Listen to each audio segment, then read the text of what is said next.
The room was packed, but it felt empty.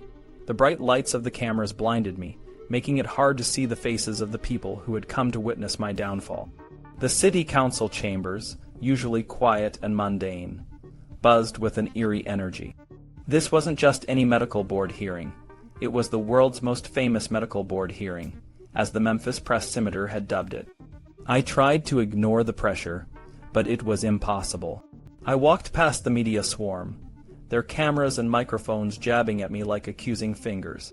I could hear the whispers and mutters, the jabbering of reporters trying to get a sound bite.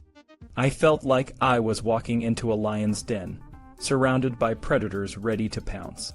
My heart pounded in my chest, and I took a deep breath to steady myself. The wooden rail separating us from the media felt like a thin line between sanity and chaos. I sat down, flanked by my lawyers, and tried to focus. The room was cold, and the air was thick with tension. I glanced at the panel of doctors who would decide my fate. They were all strangers, but their faces were stern and serious. I recognized a few names from the program: Dr. John H. Burkhart, the board's president, and Dr. Charles Dowling, the local member from Memphis. They looked like they had the weight of the world on their shoulders. The day before, I had learned that a grassroots effort was underway to support me. Dr. Varna P. Love, a radiologist from the medical group, had written and mailed a letter to 1,000 physicians in Memphis, urging them to write letters of support to the board. She had also sought donations on my behalf. Her bravery was a beacon of hope in the midst of the storm. She had stood up to the media, saying, "This is just as proper as the news media crucifying him before he even gets up there." I also knew that my pastor, Father Nicholas Viron, had rallied the Annunciation Greek Orthodox Church and the Memphis Greek community to support me spiritually and financially. His prayers and encouragement had been a lifeline during the darkest days. He had talked to Elvis many times, answering his questions about faith and life. He had counseled me about spending too much time with Elvis, but he never judged me. Now he was stepping out in faith to help me in my time of need. The night before the hearing, I knelt in my small prayer room. The inlaid crucifix Elvis had given me as a gift glinting in the dim light. I felt a mix of gratitude and fear. I thanked God for the love and loyalty of my family and friends. I begged for strength to bear the burden, and for courage for my loved ones to withstand the ordeal with dignity. I prayed for a change of heart for those who were bent on persecuting me, and for wisdom for those involved in the proceedings. The hearing began with a half-hour delay as the media refused to move their barricade, which was blocking the public's view. My lawyer, Tom Mason, objected, but the room was already a circus. I felt like I was in a nightmare, and the worst part was yet to come. The prosecution called its first witness, Alan Fortas, a record promoter who had known Elvis and me for years. Alan was a teddy bear of a man, short and obese, with a heart of gold. He had struggled with chronic pain and insomnia, and I had prescribed him sedatives and pain medication over a 16-month period. Alan's testimony was emotional. He spoke about the kindness and expertise I had shown him over the years, but the board showed no reaction. The prosecution continued to call witnesses, each one telling a part of my story. They described their struggles with addiction, their dark secrets, and their dependency on the medications I had prescribed. It was a painful and humiliating process, but I knew I had to face it head-on. Midway through the first day, the prosecution called me to the witness stand. My lawyers jumped to their feet, arguing that I shouldn't have to testify against myself. The hearing officer, Mike Bramham, was firm. After a brief delay, my defense team decided I should return the next day and face the music. The next morning, I stood before the board and raised my right hand. I swore to tell the truth. I began to testify about my prescribing practices, explaining each patient listed in the charges. When I got to Elvis, the room erupted. The media scuffled for better positions, and the lights brightened. I told the board about my relationship with Elvis, from the early days when I treated him on movie sets to the later years when I traveled with him on tour. I explained how I had tried to manage his health, his chronic pain, and his sleep disturbances. I described the non-traditional treatment he had received in Los Angeles in 1973, and the subsequent hospitalization. I talked about the medications he had received from other doctors, and the challenges of maintaining continuity in his treatment. The board seemed most interested in when Elvis had become addicted. I explained that I had suspected psychological dependence from the start, but I didn't believe he was a true addict. I talked about the stressors that had led to his increased drug use, especially during tours. I also explained that the large number of prescriptions written in Elvis's name was not for him alone but for his entire company, which traveled with him. The medications were necessary to keep everyone healthy and on the road. As I testified, I felt a mix of relief and fear. I was laying it all out there, hoping the board would understand. The room was silent, except for the occasional question from the prosecution or a board member. The weight of the moment was almost unbearable, but I knew I had to keep going. The fate of my career, my reputation, and my future hung in the balance. The courtroom was a whirlwind of tension and emotion as I faced the board. I admitted to one of my biggest mistakes, being careless with the records of the drugs I gave to Elvis Presley. I explained that I kept some records outside the office because people were always snooping around, breaking his confidentiality. This was a serious problem, both in my office and at the hospital. Despite the challenges, I stood firm, saying, even though Elvis was using substances, he was much healthier in the last 20 months than he was before. We made a lot of strides in helping him, except for his colon problem. The board, however, wasn't interested in my intentions. They were focused on the numbers, how many prescriptions I had written, and for what reasons. I tried to explain that Elvis needed more medications than most people, but it was clear they weren't convinced. After my testimony, my defense team sprang into action. Sheila Ryan, a former girlfriend of Elvis, was the first to take the stand. She shared how Elvis struggled with sleep and how I would administer his medication. She recalled he didn't have the drugs himself. Dr. Nichopoulos would come in at night and give him what he needed. She also mentioned that there were times when Elvis would wake up and want more medication, leading to arguments with me. Shirley Dia, another witness, testified about her experiences traveling with Elvis. She emphasized that Elvis did not use drugs recreationally and was very strict about not allowing alcohol or marijuana around. She also talked about how I tried to control the quantity of prescription drugs by using placebos. I saw Dr. Nichopoulos empty a capsule and put something else in it, she said. I saw him give Mr. Presley that pill. The next day, the medical group coordinator explained that out of 15,000 patients, about 3,500 were mine, and the 20 patients listed in the indictment represented only half of 1% of my patients. Tish Henley, Elvis's private nurse, took the stand and described how she supervised the medications given to Elvis, his father, and his grandmother. She kept the medications in a locked bag and never gave any without my orders. She also detailed how I cared for the entire tour team, from musicians to security. Felton Jarvis, Elvis's producer, testified about the intense schedule Elvis had, including 70 concerts and 68 Las Vegas shows in 1974 alone. He explained how I would check on Elvis before shows, even putting eye drops in his eyes. Despite his poor health, Felton praised my care for the entire tour team. One of the most satisfying moments came when Joseph Dugman, the trial counsel for the health board, admitted that they had met with the 2020 team before indicting me.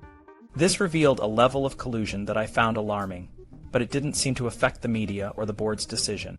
Dr. Walter Hoffman, the founder of the medical group, testified that I had a unique quality of being more empathetic than any other doctor he had known. He took responsibility for the poor record keeping, explaining that the office construction had hampered the employees' ability to keep up with the charts.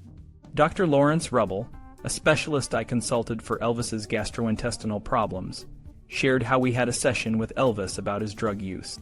We managed to convince his manager to cut down the number of shows, which improved Elvis's condition significantly. Other doctors who had seen Elvis through my referrals also testified, saying he showed no signs of narcotic or hypnotic abuse. They praised my remarkable interest in the patients I referred to them.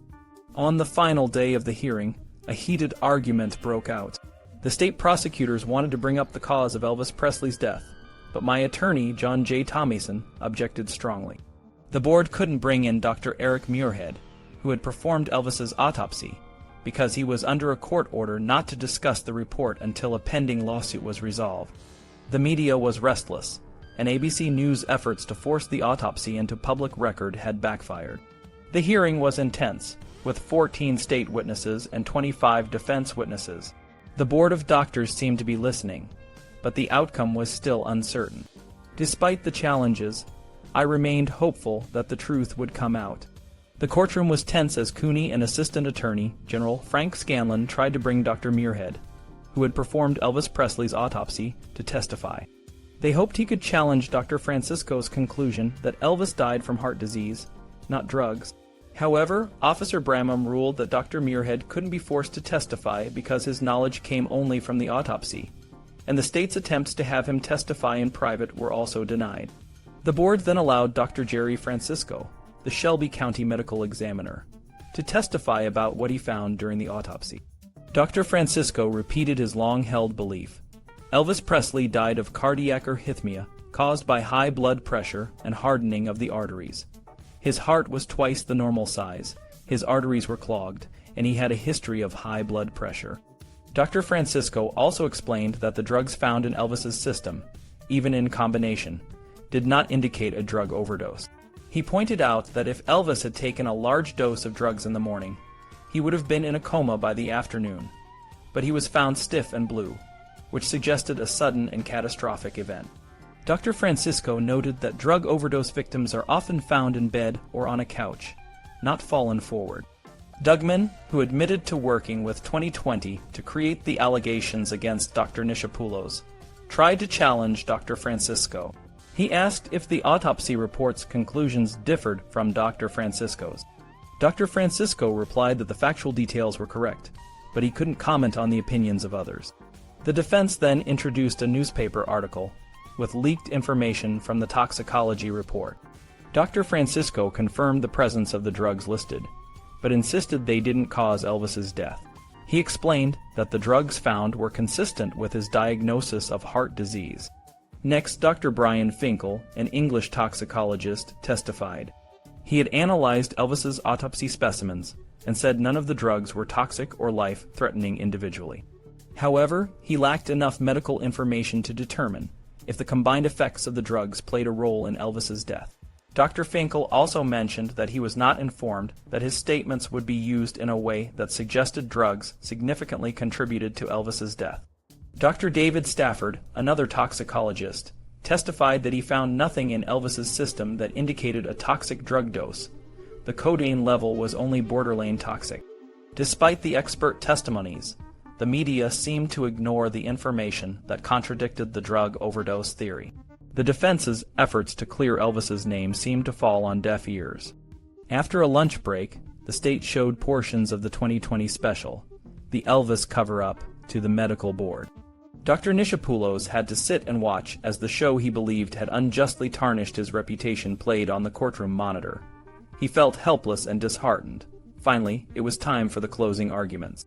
Co-counsel Frank Crawford argued that Dr. Nichopoulos was a highly competent and compassionate physician who had helped difficult patients. He acknowledged that Dr. Nichopoulos had not kept accurate records, but had rectified this before the charges were filed. Crawford emphasized that Dr. Nichopoulos had not profited from his patients' drug dependence, and that some patients had successfully withdrawn from drugs. Prosecutor Frank Scanlon urged the board to focus on the specific charges, and not on Dr. Nichopoulos' character. He claimed the state had presented evidence from experts who found the prescriptions excessive and inappropriate. Scanlon also pointed out that the board investigators had not addressed these issues earlier, allowing dangerous combinations to go unchecked. The board met on Saturday, January 19, 1980, to vote on the charges. After an hour of deliberation, they announced their decision. Dr. Howard R. Foreman suggested a brief suspension to allow Dr. Nichopoulos to reflect on his practices and improve his record-keeping. The board agreed that Dr. Nichopoulos' license should not be revoked because he was too valuable to his community and patients. The board found Dr. Nichopoulos innocent of gross incompetence, gross ignorance, or gross negligence, and unprofessional, dishonorable, or unethical conduct. However, they found him guilty of prescribing dangerous doses, over too long a period, and using both uppers and downers on the same day. The board believed this was a violation of medical standards. Dr. Dowling, the Memphis representative, noted the extenuating circumstances under which Dr. Nichopoulos was operating, and the restraint he had shown in trying to control medication. The board found Dr. Nichopoulos guilty of overprescribing in 10 cases, mostly due to poor record keeping. The ruling was a mixed bag. Dr. Nichopoulos' license was suspended for 3 months, and he was placed on 3-year probation. His license would be automatically renewed at the end of the probation period. As Dr. Nichopoulos left the courtroom, he felt a mix of relief and emotional strain. The board's ruling that there was no evidence linking him to Elvis's death brought some closure, but the battle was far from over. He still faced the possibility of criminal charges, and the media's relentless scrutiny continued. The news that District Attorney Stanton was focusing on Dr. Nick because of the complexity of investigating multiple doctors didn't come as a surprise to Dr. George C. Nichopoulos. He knew the scrutiny was intense, but he also understood that the real issue was the misuse of prescription drugs in Memphis. Dr. Nick's friend Miller told him that the investigation had already made a difference, reducing the amount of drugs reaching abusers. But for Dr. Nick, the personal stakes were much higher. He was now the target, and the state was talking to pharmacists and doctors about acceptable medical practices and community standard. Dr. Nick knew these standards could be manipulated to fit the narrative the state was building against him.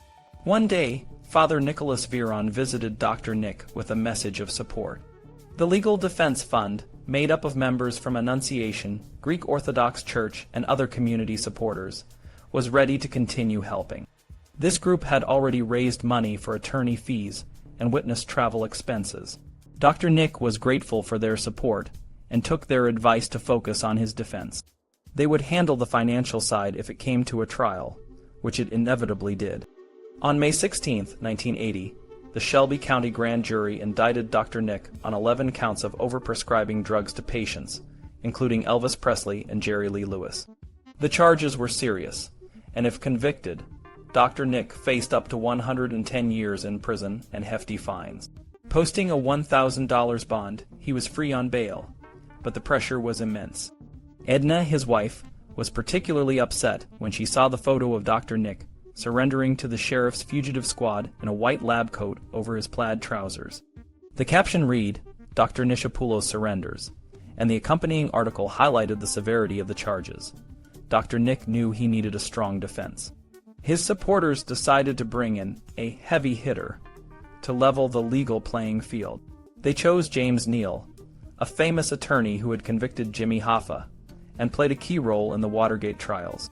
When James Neal visited Dr. Nick's home, he made a powerful first impression. He was confident, calm, and immediately put Dr. Nick and Edna at ease. Dr. Nick shared his life story, from his Greek immigrant roots to his medical career, and by the end of the night, he felt he had a true ally.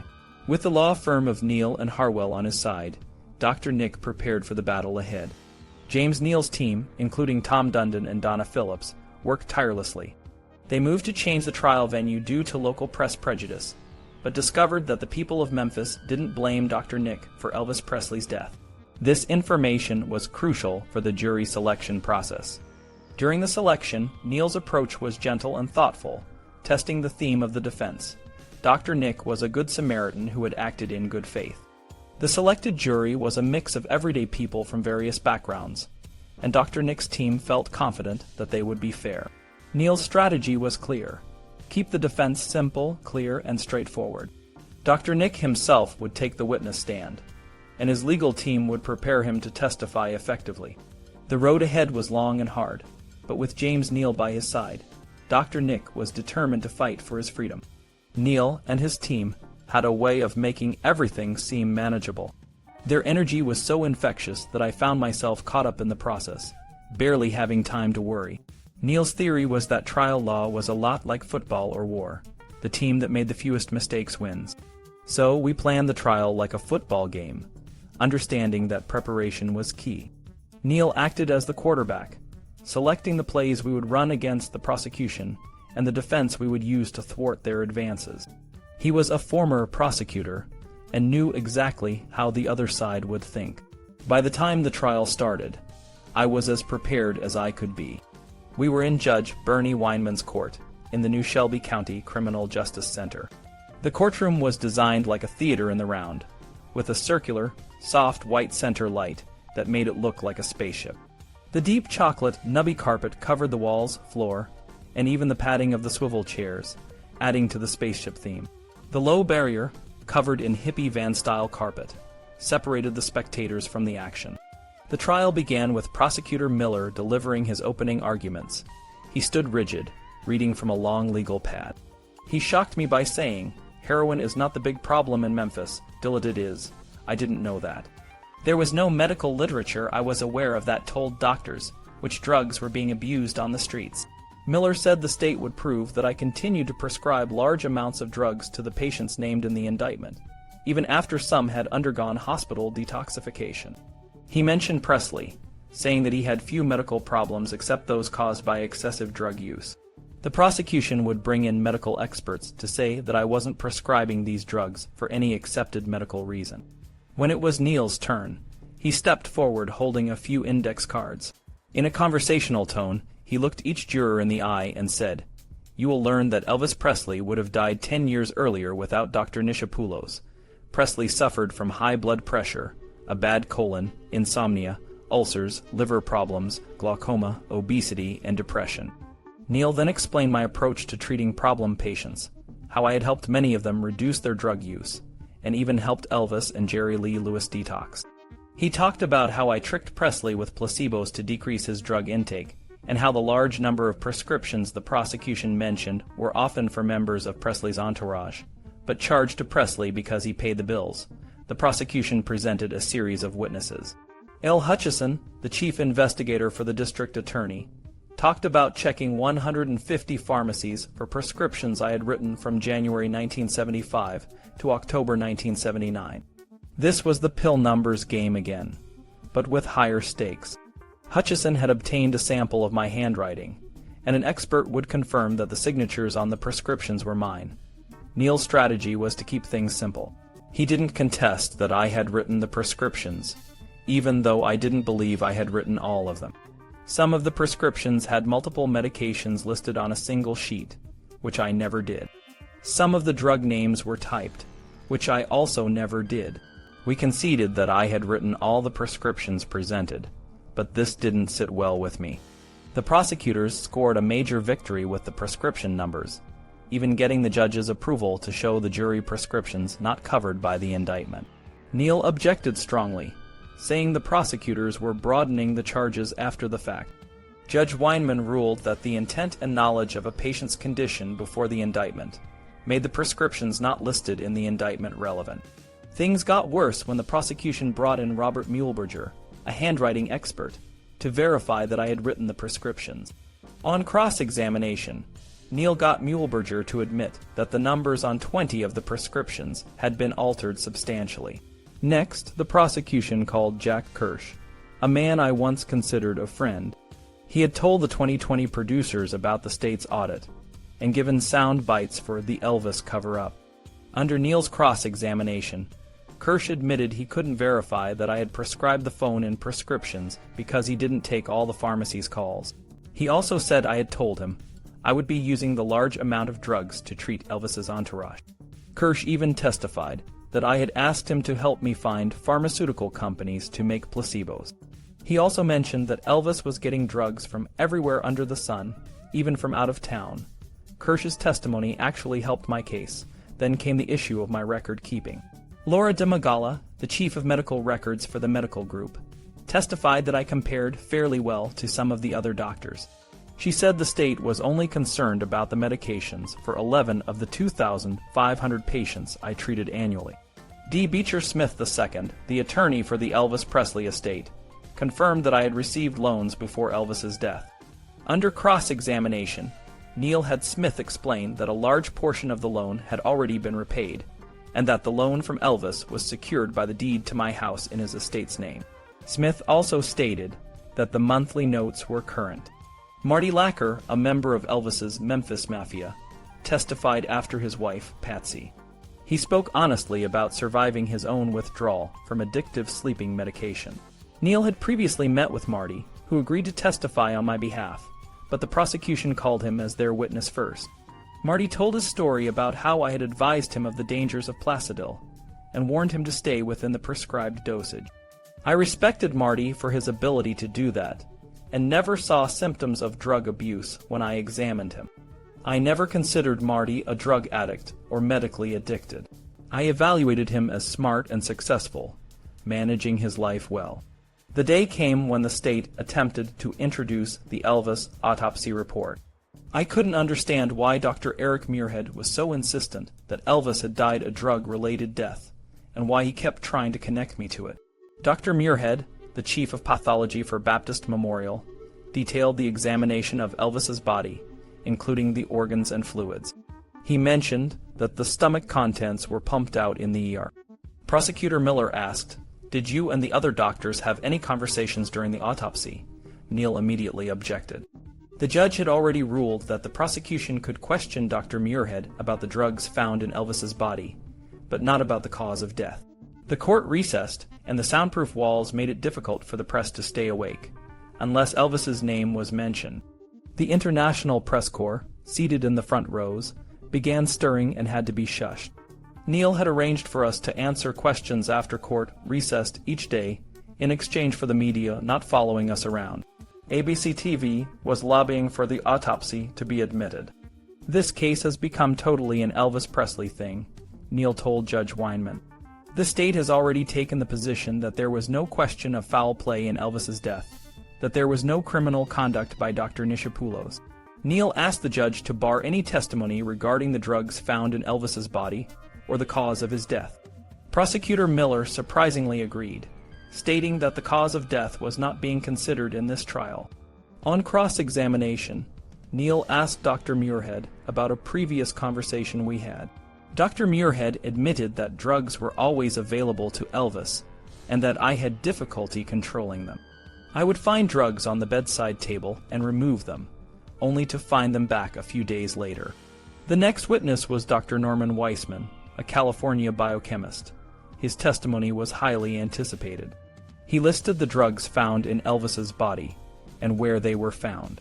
Neil quickly pointed out that 3 of the drugs might have been created by chemical interactions, reducing the number from 14 to 11.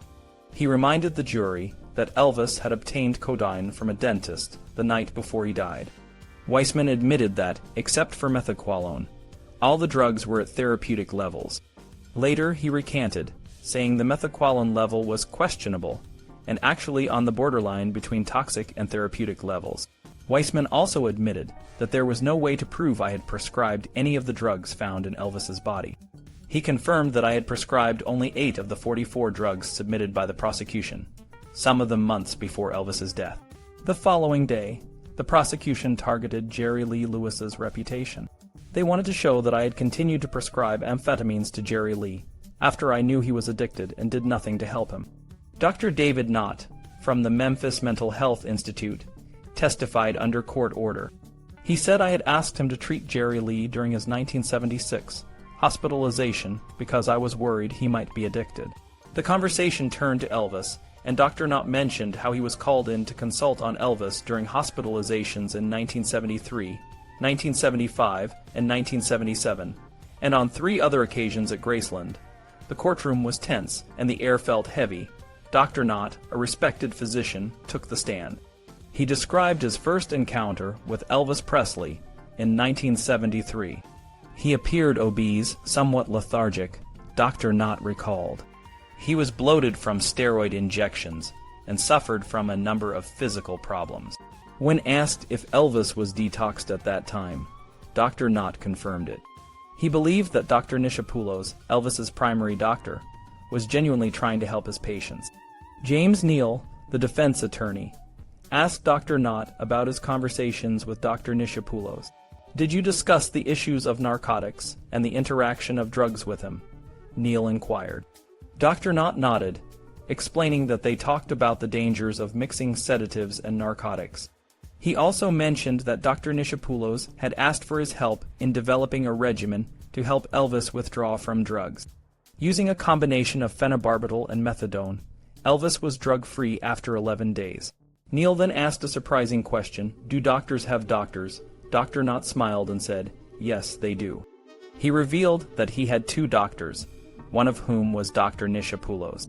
The jurors exchanged glances, a hint of surprise in their eyes. The prosecution called several expert witnesses to testify. Dr. Alvin J. Cummins, who had previously testified at Dr. Nichopoulos' medical board hearing, called his prescribing practices outrageous and dangerous. He argued that using narcotics, amphetamines, and sedatives together was irrational and harmful. Dr. Stuart L. Nunn, a cardiologist, also criticized the use of amphetamines for weight control, though he admitted that some doctors still use them.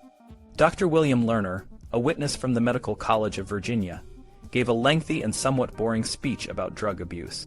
He outlined a three-step approach to detoxification and seemed to agree with Dr. Nichopoulos' methods. However, when Neil questioned him about the Schedule II drug Placidil, Dr. Lerner became visibly nervous.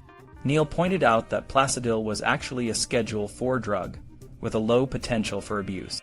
Dr. Lerner was visibly shaken and admitted that Elvis and Jerry Lee Lewis were not addicted to narcotics. Neil then set up a hypothetical scenario, asking Dr. Lerner if a doctor should refer a drug-abusing patient to another doctor. Dr. Lerner agreed, confirming Neil's point that Dr. Nichopoulos was treating patients no one else would. The defense team presented their case, starting with Dr. Walter K. Hoffman, a partner in the medical group. Dr. Hoffman testified that the 12 doctors at the office often referred drug abusers to Dr. Nichopoulos. He explained that these patients were demanding and insensitive, and that Dr. Nichopoulos often treated them even when they couldn't pay. The prosecution, frustrated, argued that it was impossible to understand Dr. Nichopoulos' motives, and that the jury should focus on the available facts to determine if he acted in good faith. The defense then called Al Strada, a former security guard and wardrobe assistant for Elvis. Al described how he had started discarding medications to reduce Elvis's intake, before discussing it with Dr. Nichopoulos. He talked about the small, black bag containing saline solutions that Dr. Nichopoulos gave him to replace the injectable fluids that arrived at Graceland in unmarked packages from Las Vegas and Los Angeles.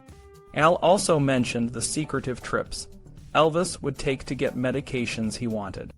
Elvis's cousin, Billy Smith, and road manager, Joe Esposito, corroborated Al's testimony, adding that other doctors had left medications with Elvis, leading to problems. Tish Henley, a nurse, explained how she followed Dr. Nichopoulos' protocols for administering Elvis's medications, and how she treated the illnesses of the people on Elvis's tour. Dr. Lawrence Rubble, a leading gastroenterologist, detailed Elvis's medical problems. He described how Elvis was swollen from the top of his nose to the bottom of his toes during his 1973 hospitalization. Dr. Rubble explained that Elvis's condition was caused by massive cortisone treatments and misdiagnoses by West Coast doctors. He also described the severity of Elvis's condition during his 1975 hospitalization, which required advice from a specialist at Johns Hopkins. Finally, Dr. Forrest Tennant Jr., a top expert witness, took the stand. Dr. Tennant, the executive director of a UCLA-affiliated drug abuse center, spoke about the challenges of treating drug abusers. "I have the greatest respect for those who have the courage to treat an abuser at the risk of their own career," he said, his words resonating in the courtroom. The jury listened intently, trying to piece together the complex puzzle of Elvis's life and Dr. Nichopoulos' role in it. The trial was far from over, but the defense had made a strong case for Dr. Nichopoulos' intentions and methods. Dr. Nick, followed by attorney Tom Dundon, walked out of the courthouse after a long day at his criminal trial, which had started in October 1981. Attorney James Neal watched from a distance, his expression a mix of relief and exhaustion. The trial had been intense, and every piece of evidence, every witness, and every word mattered. The prosecution's case was built on the idea that Dr. Nick had been feeding his patients' drug habits without any real medical reason. They argued that he had violated the acceptable standards of medical practice by giving out drugs that should have been controlled. But Dr. Tennant, an expert witness, had a different view. He said that the standards of medical care had changed over the past few years, and in severe cases, maintaining patients on drugs was the only realistic way to treat addiction. Many people come for treatment, and we fully realize we can't get them off drugs, Dr. Tennant testified. But we can control their drug use and keep them from getting drugs from the street. Dr. Tennant also pointed out that Dr. Nick had given his patients comprehensive care, even when they couldn't pay. All script doctors do is write prescriptions, he said. Dr. Nick did much more than that. He explained that treating addiction could involve 3 methods: detoxification, psychological therapy, and in severe cases, maintaining the patient on drugs. Dr. Nick had been doing just that, according to Dr. Tennant. During the cross-examination, the prosecution tried to challenge Dr. Tennant's views. They focused on the specific patients listed in the indictment, asking Dr. Tennant to give his medical opinion on each case. Despite the pressure, Dr. Tennant remained steadfast. The best standard of medical care today is the physician who has the guts to say he will maintain his drug-addicted patient on drugs, he said. When it was Dr. Nick's turn to testify, he felt a mix of anxiety and determination. He had seen how the prosecution's damaging testimony had been turned around under cross-examination, and he believed that the truth would set him free. His lawyer, James Neal, reminded him that his performance on the stand was critical.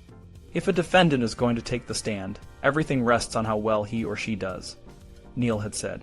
The trial began with questions about Dr. Nick's celebrity patients, especially Elvis Presley.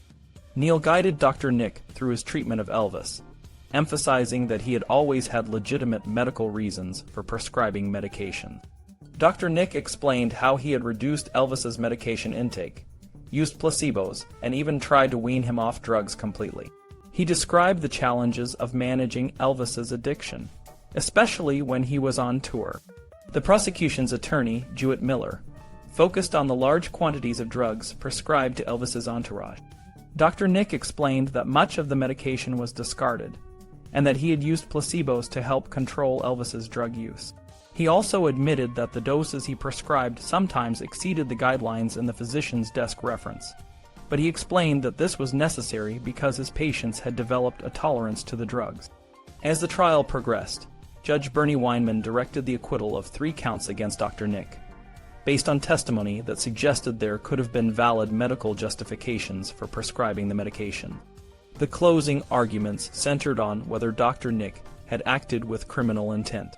The prosecution portrayed him as a pill pusher motivated by personal gain, while the defense painted him as a good Samaritan who was trying to help drug-dependent patients. Finally, after 16 days of trial, the jury began deliberating. Dr. Nick was tense, his hands sweaty and his mouth dry. He looked over at his family, who were crying, and at Father Vironiran, who was praying. The jury returned a verdict after just 3 hours. When the judge polled the jurors, each one said, "Not guilty." Dr. Nick was free. The celebration that followed was a blur of joy and relief. Well-wishers packed the house, and the jurors, who had been strangers a month earlier, seemed as happy as Dr. Nick's closest friends. They explained how they had arrived at their decision, focusing on Dr. Nick's motivation and the expert testimony that supported his methods. The defense team, including James Neal, was all smiles. Despite the victory, Dr. Nick knew he had a long road ahead. He was still haunted by the public's perception of him as the doctor who killed Elvis. He was also angry about the unnecessary trial that had caused his family so much pain and financial strain. But he decided to focus on what he loved, treating patients. He hoped that by helping others, he could heal himself. When he returned to his practice, Dr. Nick noticed a change in the way he was treated, especially at Baptist Hospital. He felt like the staff was whispering about him behind his back. He was getting more referrals for chronic pain patients, which made him uneasy given his recent legal troubles. He started referring these patients to a new pain clinic in the city. Then the AIDS epidemic hit. The disease was terrifying, and many doctors and nurses were leaving the profession out of fear. Dr. Nick decided to learn everything he could about AIDS and step in where others were afraid to go. It was a new challenge, but he was determined to make a difference. The journey had been long and fraught with challenges, but it was a story of resilience and the unwavering commitment to help those in need.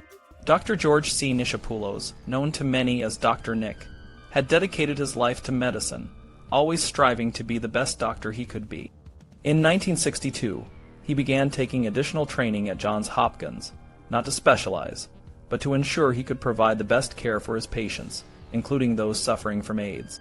His dedication soon drew the attention of desperate patients from far and wide, and his clinic became a beacon of hope for many. However, the road was not smooth. The public scrutiny over Elvis Presley's death, fueled by controversial books and media sensationalism, cast a long shadow over Dr. Nick's career. The allegations of drug misuse and the portrayals of his relationship with Elvis were deeply personal and hurtful. Despite the media storm, Dr. Nick continued to focus on his patients, even as his reputation was under attack. In 1992, the challenges reached a critical point when he was forced to leave the medical group and faced new charges from the Division of Health-related boards. The accusations were relentless, and the pressure was immense. Dr. Nick's DEA permit was voluntarily surrendered, and he was left to navigate the complexities of the legal system while trying to continue his medical practice without the ability to prescribe certain medication. Amid the turmoil, Dr. Nick found a glimmer of hope in the form of Dr. Daniel Brookoff, an assistant professor of medicine at the University of Tennessee College of Medicine in Memphis. Dr. Brookoff agreed to help some of Dr. Nick's most vulnerable patients, including Lydia Kramer, a young woman suffering from AIDS, and Emery Williams, an elderly man with a history of frostbite and a crushed back. Dr. Brookoff's decision to step in was a testament to the compassion and integrity that Dr. Nick had always upheld. The Tennessee Board of Medical Examiners hearings loomed, and the stakes were high. Dr. Nick's medical license and his ability to continue practicing were on the line. Dr. Brookoff worked tirelessly to support Dr. Nick, even reaching out to medical schools in Memphis and Nashville to gather support. Despite the reluctance of some, Dr. Brookoff's efforts were a crucial part of the legal battle. Dr. Nick's story is one of a man who faced incredible adversity, but never lost sight of his mission to help others. The challenges he encountered were not just personal.